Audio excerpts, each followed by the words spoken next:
kita biasa sebut dengan triangular coordinates. Nah, untuk posisinya, jadi diagram Turner sama sisi ini akan merepresentasikan 3 komponen gitu ya.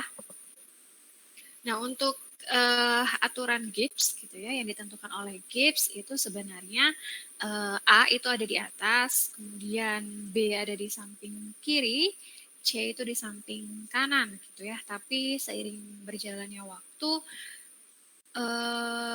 ini tidak dijadikan patokan lagi gitu ya. Jadi A, B, C itu bisa di mana aja gitu ya.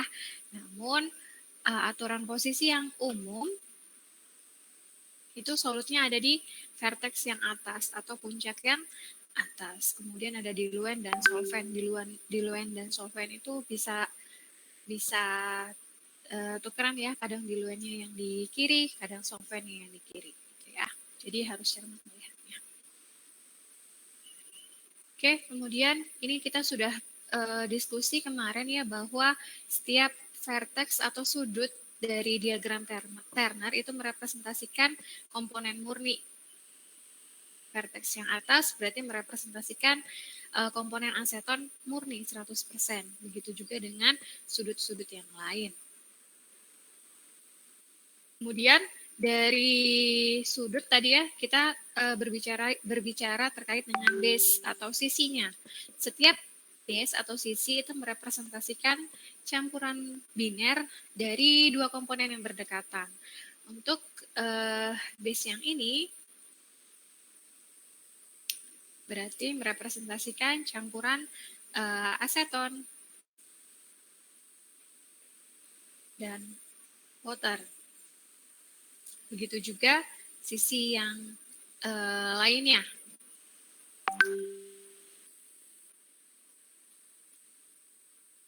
Oke, kemudian sisi atau base itu juga menunjukkan komposisi 0% dari komponen vertex yang ada di seberang base tersebut. Oke, ini adalah sudut B atau sudutnya TCE. Ketika ada di sini, maka TCE-nya berupa komponen murni ya, 100%. Oke, kemudian base yang ada di seberangnya, seberang dari sudut ini, sudut B ini, berarti yang di sini,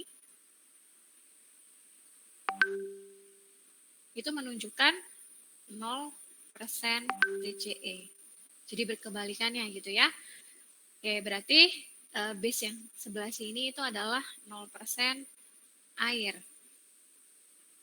Base yang di bawah berarti 0% aseton.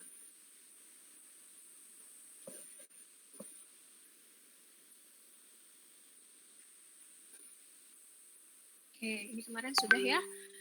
Kemudian diagram Turner juga merepresentasikan daerah satu fase dan juga daerah dua fase pada saat kesetimbangan. Nah, untuk ekstraksi cair-cair yang ingin kita dapatkan adalah daerah dua fase. Hal ini dimaksudkan agar proses pemisahan, kita ingat ya bahwa ekstraksi cair-cair itu diawali dari proses pencampuran, kemudian juga dilanjutkan dengan proses pemisahan atau dekantasi atau settling proses, boleh gitu ya. Nah, ketika dia berada di dua fase, maka proses pemisahannya akan lebih mudah. Kemudian juga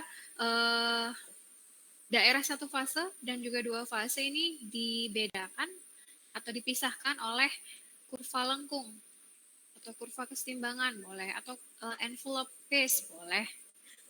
Itu istilah-istilahnya ya, tapi definisinya sama saja. Oke, kemudian kurva lengkung tadi dihubungkan oleh tie line. Ya, tie line itu adalah garis putus-putus yang menghubungkan kedua sisi dari kurva lengkung. Nah, setiap kurva lengkung itu memiliki plate point. Plate point-nya di sini. Plate point itu adalah titik di mana dia menunjukkan komposisi di raffinat dan juga di ekstrak itu sama. Komposisi komponennya sama. Jadi, plate point ke arah sudut yang merupakan representasi komponen dari dari ini raffinat. Oke, dari diluent itu disebut dengan fase raffinat. Kemudian plate point ke arah sudut dari solvent itu disebut dengan ekstrak. Ya, jadi batasnya itu ada di plate point sini. Oke, nah ini kemarin kita sudah bahas ya bahwa degree of freedom dari proses ekstraksi itu salah satunya adalah temperatur, di mana lebih preferable ketika kita gunakan temperatur yang rendah. Ini adalah hasil penelitian untuk diagram kesetimbangan N-heksan, kemudian metil siklopentan dan juga anilin gitu ya. Ada di suhu 25 derajat Celcius, 34,5 derajat Celcius dan 45 derajat Celcius. Efek dari temperatur ini terlihat dari daerah dua fase yang terbentuknya. Seperti kita ketahui tadi bahwa untuk proses ekstraksi lebih preferable ketika atau lebih mudah nantinya dipisahkan ketika dia berada di daerah dua fase, sehingga daerah dua fase ini yang lebih menguntungkan, ya. Sehingga terlihat di sini bahwa kenaikan temperatur itu akan memperkecil luas daerah dua fasenya, yang 45 derajat Celcius, daerah di bawah atau di dalam kurva lengkungnya lebih sempit atau lebih kecil luasnya. Oke, nah kemudian untuk pembacaan skala atau pembacaan atau interpretasi dari diagram Turner ini banyak ya metodenya. Ada triangular grid method, altitude method, intersection method, ada two lines method. Nah, teman-teman boleh gunakan yang mana saja sebenarnya, pada dasarnya boleh akan sama saja. Ini preferensi masing-masing, sukanya yang mana, atau mungkin waktu kimia fisik juga sudah pernah belajar, saya kurang tahu teman-teman belajarnya metode yang mana. Tapi untuk kali ini saya coba pakai triangular grid method saja ya. Ini yang paling mudah sih kalau menurut saya ya. Oke. Nah, ini adalah diagram Turner. Di sini merepresentasikan kesetimbangan cair-cair gitu ya antara ethylene glycol, kemudian furfural dan juga water. Nah, kalau kita analisis terlebih dahulu diagramnya, yang sebagai solut apa sih di sini? Bahan apa yang dia itu akan kita ekstrak?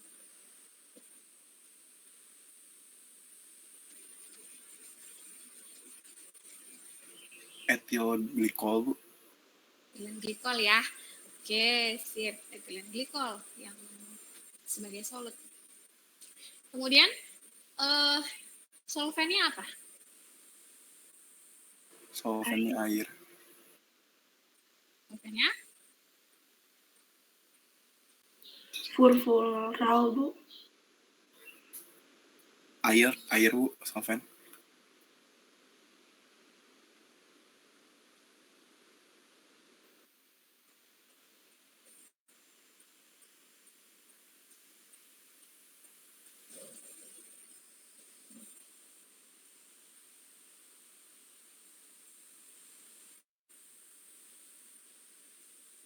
Yang furfural?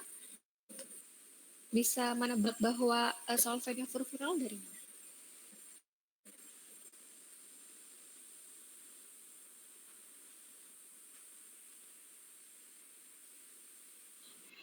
Karena ini Bu, kan solvent itu nanti bakal keluarnya diekstrak di sininya tuh di plane point-nya itu diekstrak Bu, yang grafiknya. Oke, good. Ya, betul ya. Jadi solvennya adalah furfural.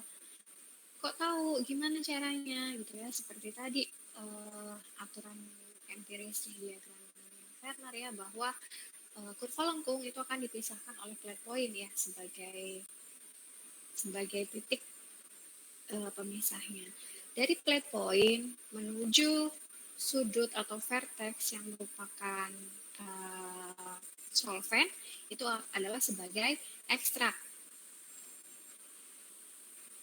Jadi di sini itu akan sebagai, ini sudah ada tulisannya ya, dia sebagai ekstrak, berarti sudut ini, kurvural ini akan bertindak sebagai solvent. Kemudian yang sebaliknya, dari plate point ke sudut kanan, ya ini ada terangannya, ini adalah rafinat gitu ya, sehingga sudut A itu akan, atau water ini akan bertindak sebagai diluennya. Gitu ya. Tuh. Nah, kemudian kita akan mencoba nih membaca komposisi masing-masing komponen, karena diagram Turner ini akan merepresentasikan 3 komponen ya, makanya kita butuh Turner gitu ya. Kalau cuma 2 komponen gitu kan, kita bisa XY saja. Oke, jadi kita akan membaca komposisi komponen A, B, C, komponen solut, diluen, dan juga solvent pada suatu titik gitu ya. Nah, saya mau mencoba membaca komponen A, B, dan C di titik M. M itu di mana sih? Gitu ya. M itu di sini. Oke, mungkin ada yang masih ingat waktu kimia fisik cara bacanya gitu ya. Ada yang bisa bantu? Untuk komponen A dulu ya. Saya di sini bilangnya XA. Untuk XA itu adalah fraksi komponen A ya. Di sini persentase. Boleh persen, boleh fraksi deh ya. Oke, yang XA terlebih dahulu. A itu apa sih? A itu adalah water nih di sini. Oke, ada yang tahu berapa sih komponen XA atau fraksi massa A?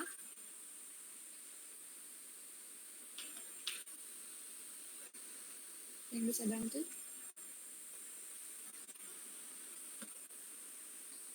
Bu. Berapa? 40. 40. Oke, kita coba cek ya. Oke, A itu di mana sih? A itu di vertex bagian kanan. Kalau di sini waternya ada 100%. Kalau di base seberangnya vertex A, berarti di sini itu berarti waternya 0%. Gitu ya. Nah, M-nya di mana? M-nya ada di sini. Ini kita coba hitung. Ini 0, ini 10, 20, 30, dan ini 40. M di mana sih? Oh, M di sini. Oke, berarti dia memiliki komposisi sebesar 40%. Oke, good. Kemudian XB. XB berapa?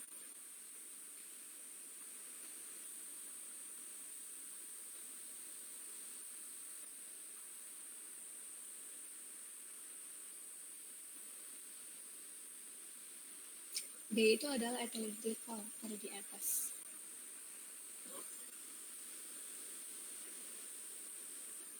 Kalau di titik N, berarti berapa persentase atau komposisi dari ethylene glycol? 30%, Bu. 30% ya. Oke, gimana caranya total 30%? Seperti tadi, di vertex B, ethylene glycol akan murni 100%. Di base seberangnya dia 0. Ya. Kemudian kita cari titik M itu berada di mana sih gitu ya. Kalau di sini dia 0%, di sini 10, 20, di sini 30. Oke, 30 ya. Oke, kemudian furfuralnya berapa komposisinya?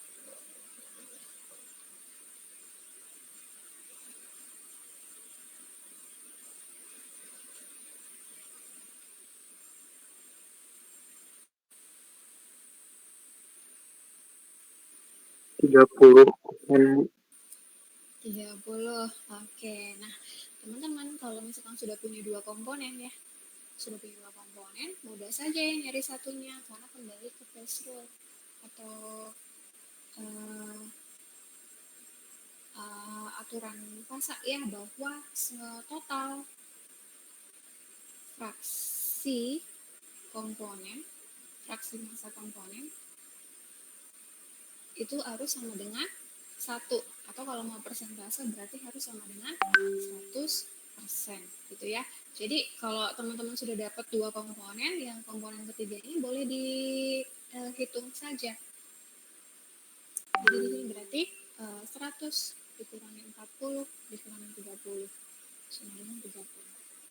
Atau kalau mau baca juga boleh gitu ya. Mau baca dari grafik aja Bu gitu ya, supaya lebih terbiasa. Oke, boleh. Kurvural di mana sih? Di vertex yang di kanan kiri. Oke, ketika di sini kurvuralnya adalah 100%.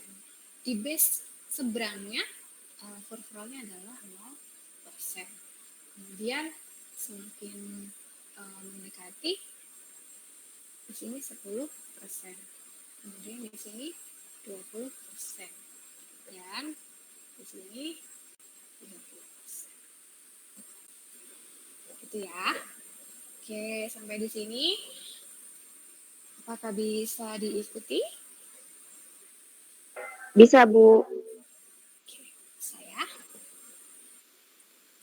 Oke, yang ini adalah metode grid ya, triangular grid method. Kalau altitude, culai, intersection mungkin agak berbeda. Boleh teman-teman pakai yang mana aja, boleh explore sendiri boleh. Oke, kalau tadi kita berbicara mengenai titik M, sekarang kita coba yang titik E. Oke, silakan dicoba nih titik E. XA, XB, dan XC. Titik E itu di sini.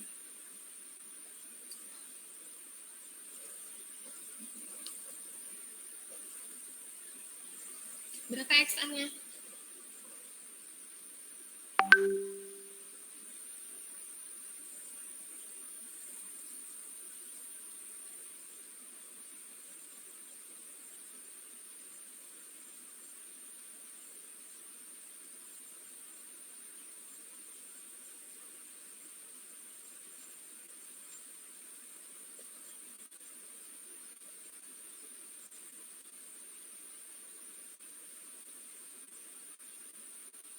Puluh persen, Bu. Berapa? 10%. 10%. Oke. Kurang dikit ya, Bu. Itu berapa? Dikit ya, kayaknya nggak nyampe 10. 9 kayaknya ya. Ya, kita tulis dulu 9%. Oke, kemudian XB.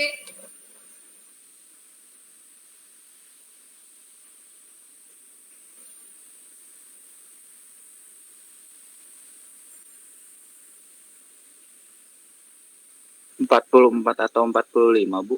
43 kayaknya, Bu. Berapa ya kira-kira ya? Antara 43, 44, 45 Bu. Kalau 45 kayaknya enggak ya. Agak kurang kayaknya ya. 44. Jadi kita coba lagi. 6%. Kemudian XC-nya berapa?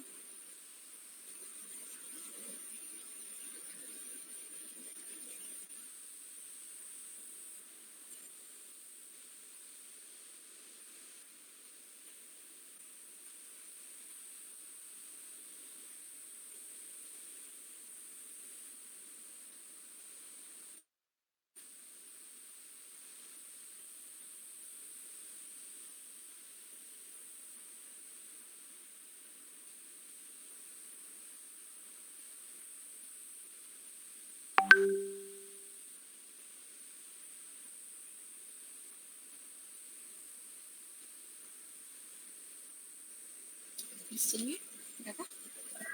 XC. Sisa 47-an, Bu. 47 ya.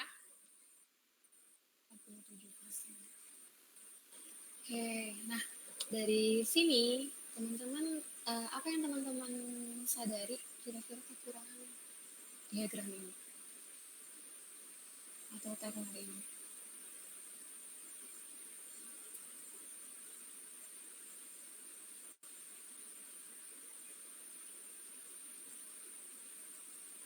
Kira-kira apa ya?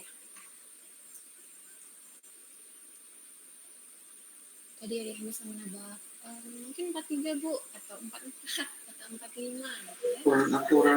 Tidak akurat, Bu. Iya, jadi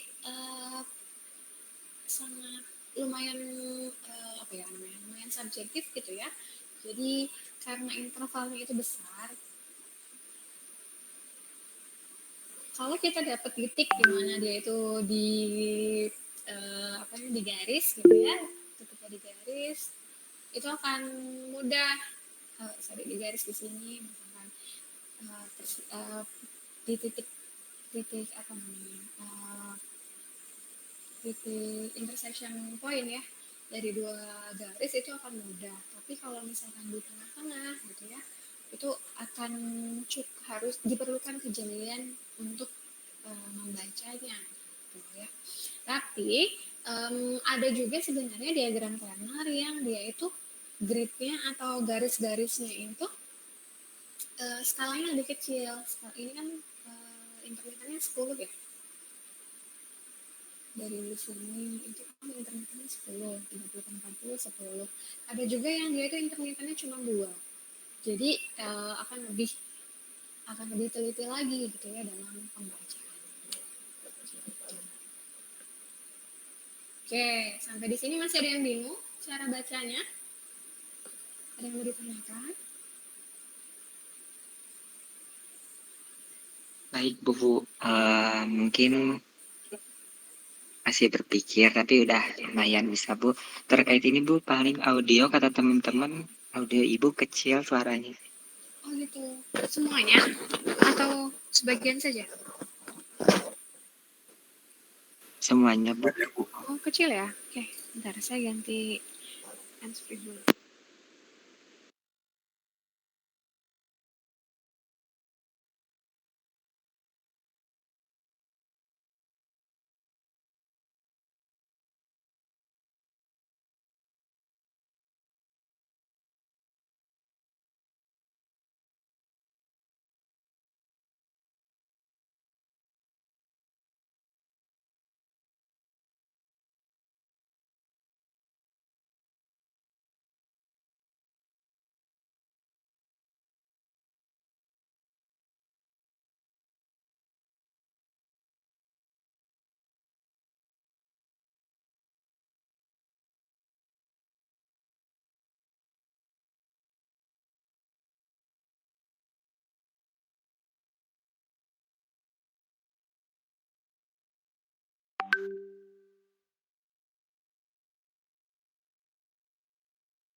Oke, apakah sudah terdengar dengan lebih baik?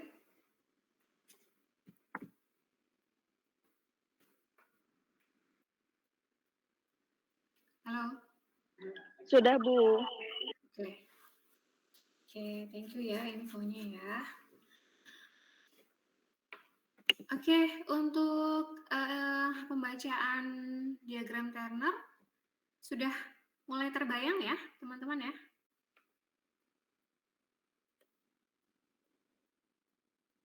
Oke, kalau sudah, kita coba silakan dikerjakan untuk titik P, R, T, dan U ya. P itu di sini, kemudian R di sini, T, dan U.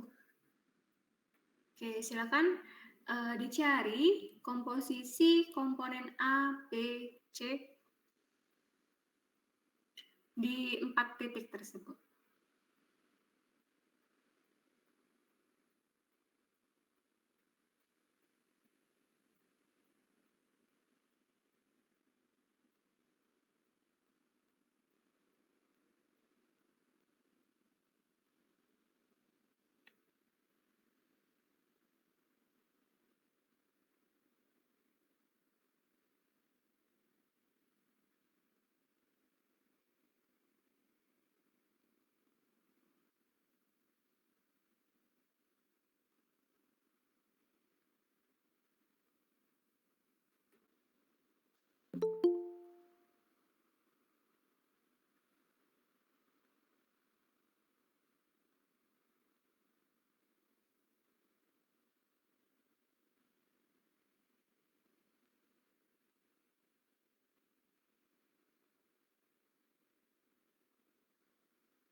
Oke, ada yang sudah selesai?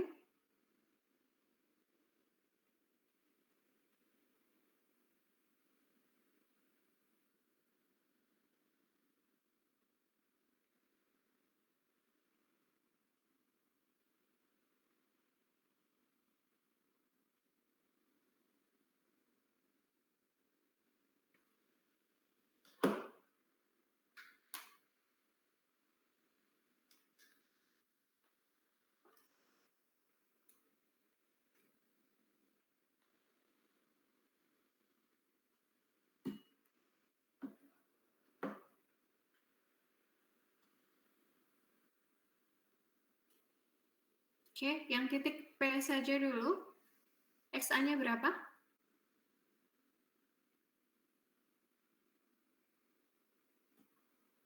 37%, Bu. 37. Oke, XP 49.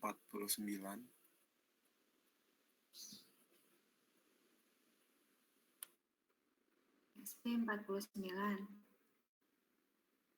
Kemudian XC XC sisanya, Bu, 14%. 14. Oke. Oke, itu ya untuk pembacaan diagram Turner.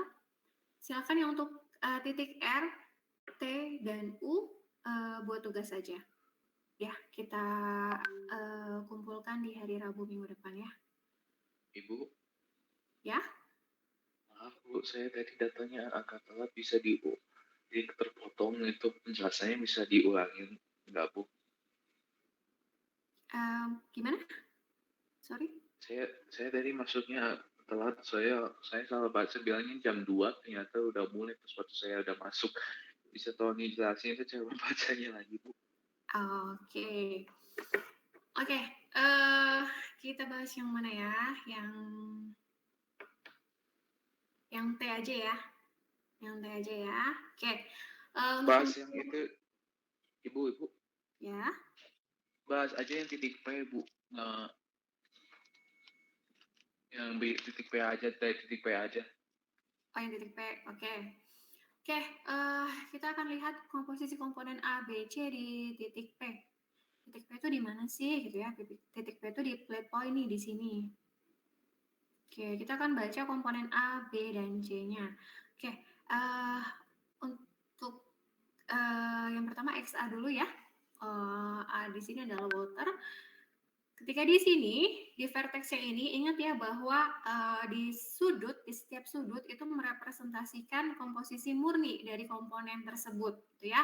Kalau di sudut kanan bawah, ini sudut A itu akan merepresentasikan 100% komponen murni dari air. Kemudian sudut C di sini berarti adalah 100% furfural. Yang atas berarti 100% etilen glikol, gitu ya. Kemudian ingat aturan yang kedua bahwa setiap base itu merepresentasikan campuran biner dari dua komponen terdekatnya. Ya, untuk base yang sini itu merupakan merepresentasikan campuran antara etilen glikol dengan furfural.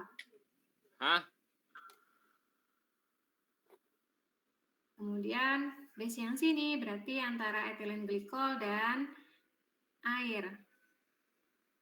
Base yang bawah berarti furfural dan juga air.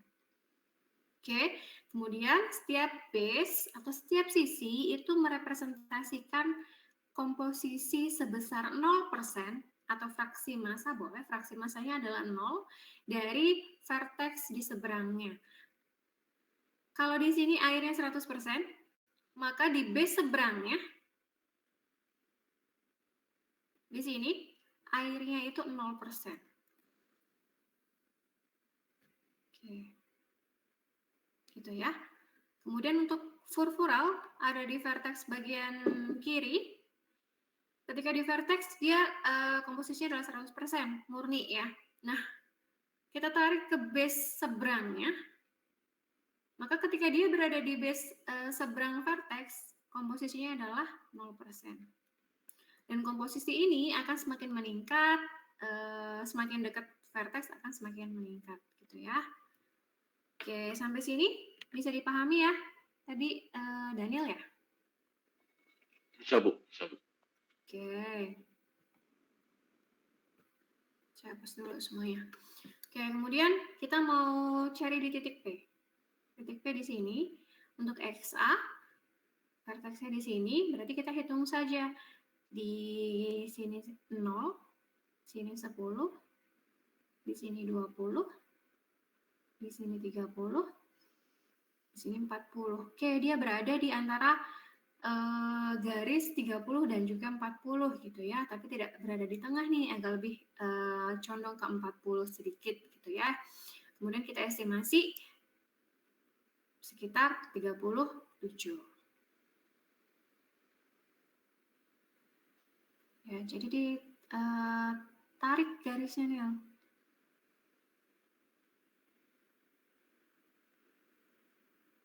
Oke, di sini ya. 37%. Oke, kemudian XB. XB itu di mana sih? B itu ada di vertex yang atas, ya, ethylene glycol. Oke, dia berada di mana? Ketika Yang antara berada 90 dan 80. berada di base bawah, ini adalah 0, kemudian 10, 20, 30, 40, 50. Tapi kayaknya nggak nyampe 50 gitu ya.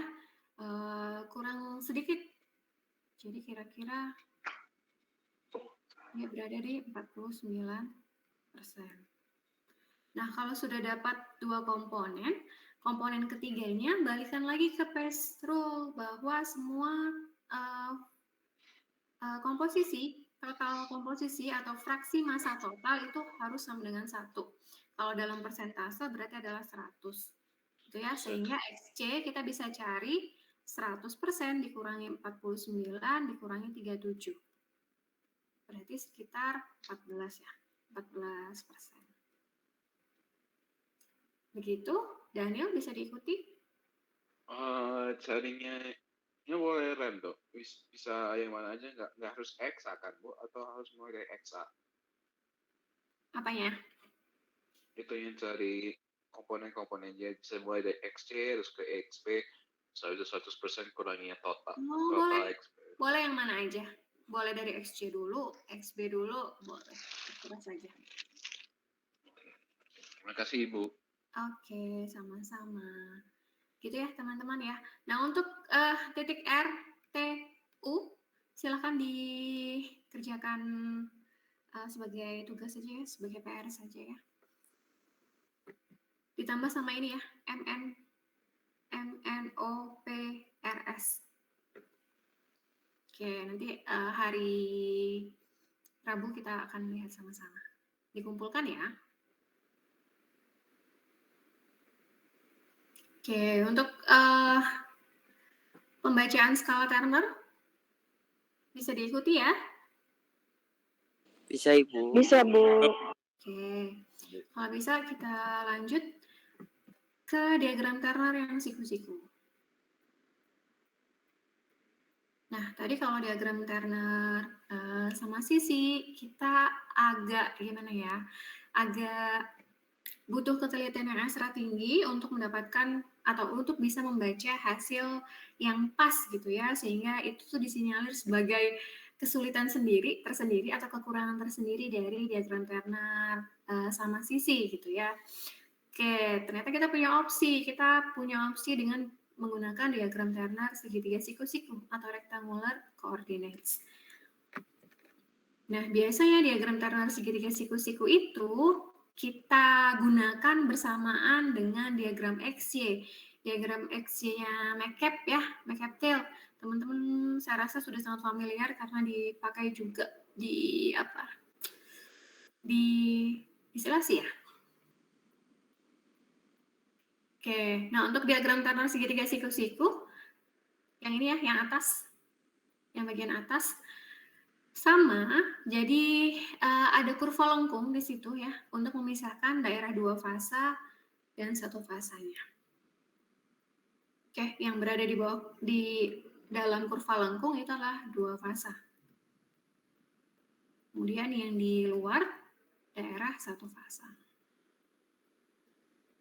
Ya, kemudian sama juga nih, ada plate point-nya. Plate point tadi adalah titik di mana komposisi komponen di ekstrak, lapisan ekstrak maupun lapisan rafinat itu sama. Ya. Nah, plate point ini akan memisahkan fase ekstrak dan fase rafinatnya. Plate point ke arah solvent, maka ini merepresentasikan fase apa? dari plate point ke solvent?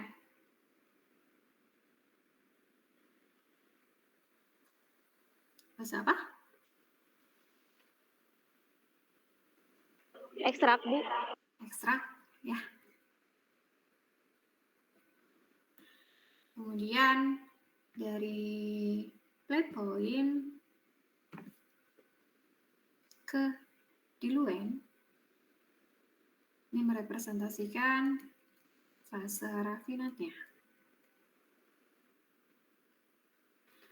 Nah, gimana kita tahu mana yang ekstrak, mana yang rafinat, gitu ya. Nah, untuk diagram Taylor segitiga siku-siku, sumbu horizontal ini menunjukkan fraksi solut. Ya, horizontal tuh yang mana sih? Yang ini loh. Yang bawah. Ya, ini merepresentasikan fraksi solut. Solutnya apa? Solutnya asam asetat. Oke. Kemudian, sumbu vertikalnya itu menunjukkan fraksi solvent.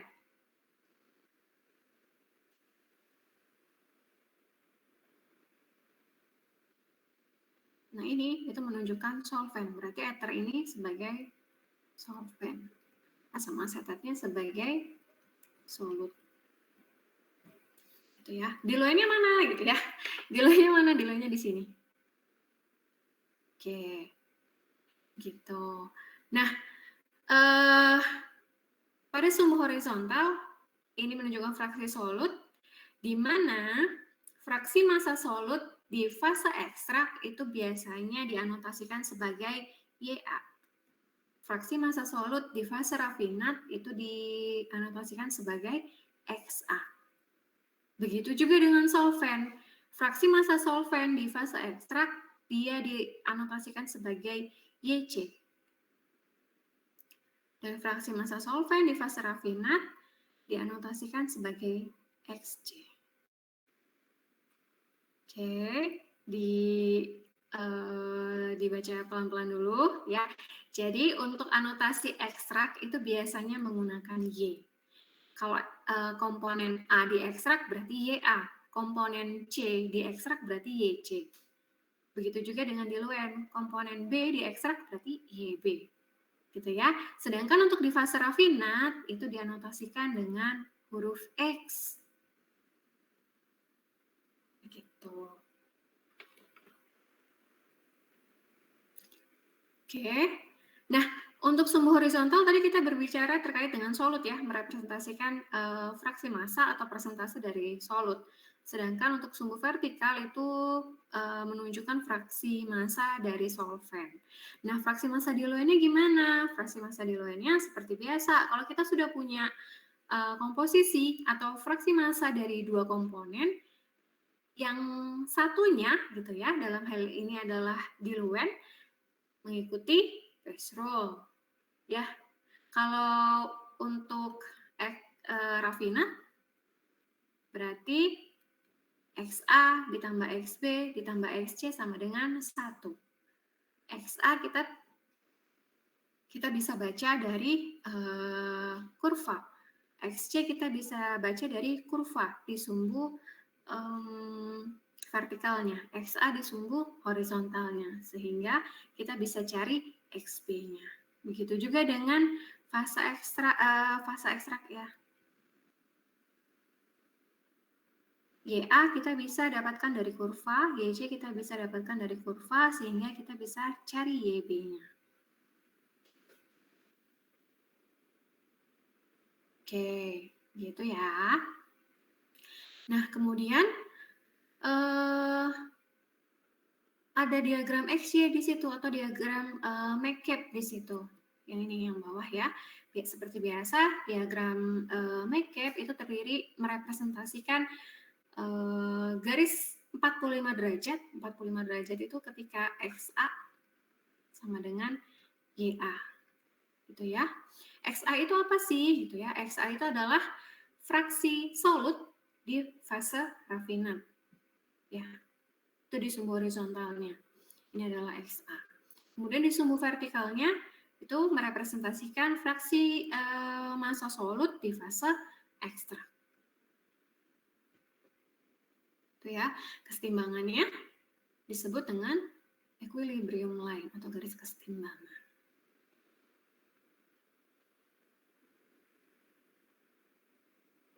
Oke, nah ini tuh buat apa sih gitu ya? Kita coba lihat langsung contoh soalnya ya. Oke, di sini ada suatu kasus gitu ya, atau suatu keadaan gitu, di mana ada campuran gitu ya, dengan berat 100 kg yang terdiri dari 30 kg isopropyl ether, 10 kg asam asetat, dan juga 60 kg air. Isopropyl ether ini sebagai C, asam asetat sebagai A, airnya sebagai B. Oke, jadi ini kondisinya itu sudah dicampur gitu ya. Jadi antara feed dan juga solventnya itu sudah dicampur. Oke, dalam hal ini feednya adalah isopropyl ether tambah asam asetat ya. Kemudian solventnya adalah air. Ya.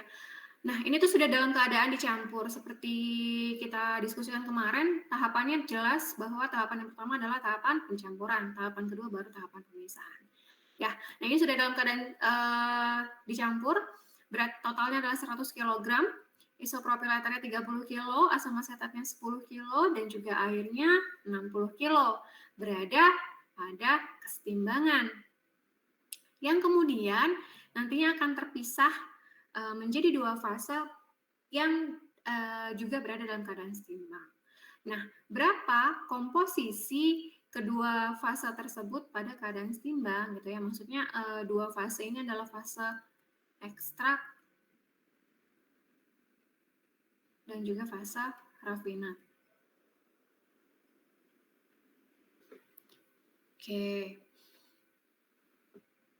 Nah, masing-masing kita hitung terlebih dahulu fraksi masanya gitu ya.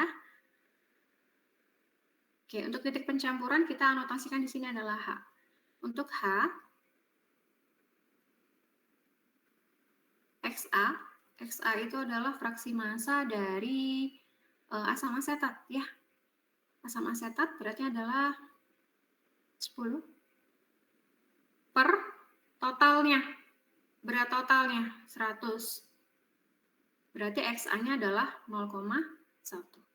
Kemudian XB, berat air itu adalah 60 per berat total, sehingga XB-nya adalah 0,6. XC-nya berarti di sini adalah 30 per 100. Sama dengan 0,3. Oke. Nah, ini adalah fraksi massa ketika feed dan juga solvent itu tuh dicampur gitu ya. Nah, ketika kita menggunakan diagram ternar siku-siku, tadi untuk sumbu horizontal akan merepresentasikan fraksi massa apa? Yang horizontal? Solut, Bu. Solut ya. Solutnya apa dalam hal ini? Asam asetat ya. Berarti kita akan pakai XA. Oke, kemudian untuk sumbu horizontalnya merepresentasikan fraksi massa apa? Solvent, betul. Kita pakai horizontalnya untuk merepresentasikan solvent. Solventnya apa di sini? Solventnya adalah isopropyl ether, C ya anotasinya. Berarti kita akan generate titik gitu ya dengan XA 0,1 dan juga XC 0,3. Kira-kira di mana sih gitu ya? Oke, kita coba lihat di sini. XA-nya 0,1 berarti ada di garis sini. Kemudian kita tarik ke atas sampai dia 0,3. Sini ya, berarti. Oke, nah ini adalah titik H-nya atau titik pencampurannya. Oke ya. Oke, nah setelah dicampur, apa yang selanjutnya? Selanjutnya adalah proses pemisahan. gitu ya. Dia akan terpisah menjadi dua layer ekstrak dan juga layer rafinat.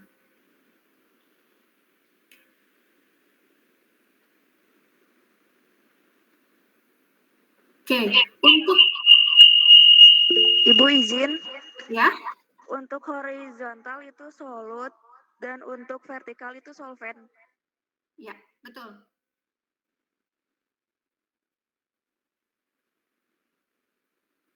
Untuk horizontal adalah solut, untuk vertikal adalah solvent, gitu ya.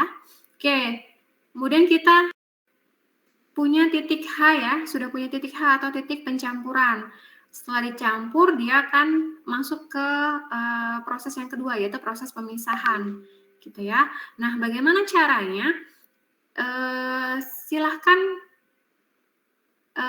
buat tie-line gitu ya, atau lakukan trial dan juga error tie-line. Tie-line itu apa sih? Tie-line itu adalah titik yang menghubungkan antara fase ekstrak dan juga fase rafinat pada keadaan setimbang. Gitu ya. Caranya gimana gitu ya? Caranya kita buat garis terlebih dahulu aja yang menghubungkan antara fase ekstrak dan fase rafinatnya. Fase ekstrak dia akan berada di plate point menuju ke ether. Rafinat dari plate point menuju ke diluent ya, ke sini. Oke, kemudian kita sudah buat di sini, lakukan trial dan error. Kita trial dan error ya, kita coba terlebih dahulu. Buat garis yang menghubungkan fase ekstrak dan juga fase rafinatnya. Oke, untuk tahu bagaimana taunya trial kita ini berhasil atau tidak, gitu ya. Oke, ketika sudah ada di fase rafinat, di sini ya berarti ya, yang I itu, kemudian tarik ke arah kurva XY atau kurva McCabe sampai dia bersinggungan dengan equilibrium line atau garis kesetimbangan. Ya, di sini. Oke, kemudian tarik ke arah kiri sampai dia bersinggungan dengan garis X sama dengan Y atau garis 45 derajat boleh. Ya. Sampai sini. Kemudian tarik kembali ke atas ke arah kurva Turner kita kembali sampai dia bersinggungan dengan kurva lengkung di fase ekstrak. Oke. Jelas ya tahapannya ya.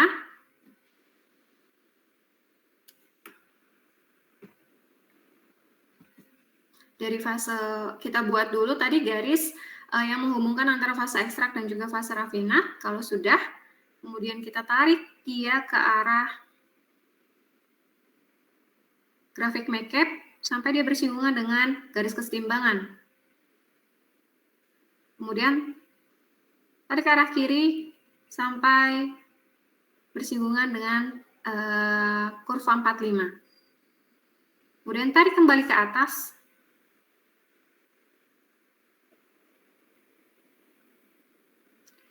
Menuju fase ekstraknya. Oke. Nah, trial kita dikatakan berhasil atau dikatakan sudah benar jika garis yang terakhir itu menuju ke titik awal dari titik semula. Kan tadi awalnya kita menarik garis dari kurva ekstrak ya, ekstrak ke rafinat gitu kan. Nah, dikatakan berhasil ketika yang ini itu ketika kita tarik kembali ke fase ekstrak, dia berakhir di titik semula. Ya, di titik sini. Kalau nggak berhasil gimana, Bu? Berarti error ya. Berarti kita trial lagi. Gitu. Sampai dia bertemu lagi dengan titik awalnya. Oke, nah kalau sudah gimana? Kalau sudah berarti kita sudah punya tie line nih atau garis yang menghubungkan antara fase ekstrak dan juga fase rafinat pada keadaan setimbang. Berarti di sini untuk fase ekstrak dan juga fase rafinatnya di sini. Kalau sudah seperti ini, tinggal baca saja. Ya, tadi untuk fase ekstrak dianotasikan dengan huruf apa? Huruf Y, Bu. Y. Huruf Y. Ada 3 komponen, berarti ada YA, ada YB, ada YC. Oke, berapa YA-nya? YA-nya di sini ya. Oke, YA-nya di sini, ini adalah 0,04 nih kalau di Genkoplis ya. Dia bacanya 0,04. 0,04. Kemudian YC. YC-nya berarti tarik ke sini 0,94. Nah, YB itu berarti kita pakai fast rule saja. 1 dikurang 0,04 dikurang 0,94. Didapatkan 0,02. Oke, ini di fase ekstrak.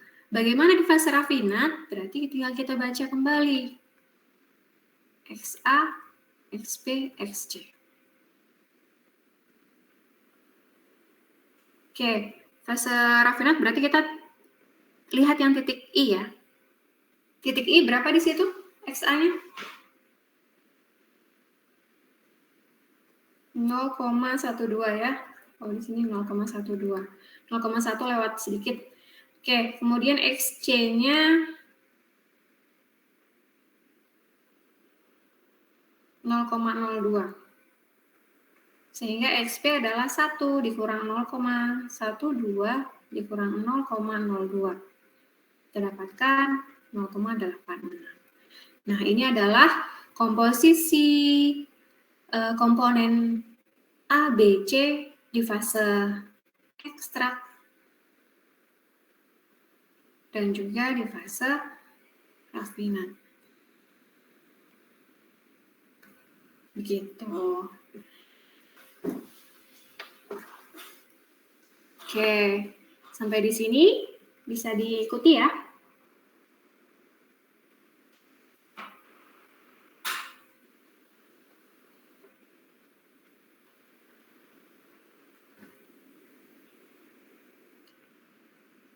Oke, bisa dipahami?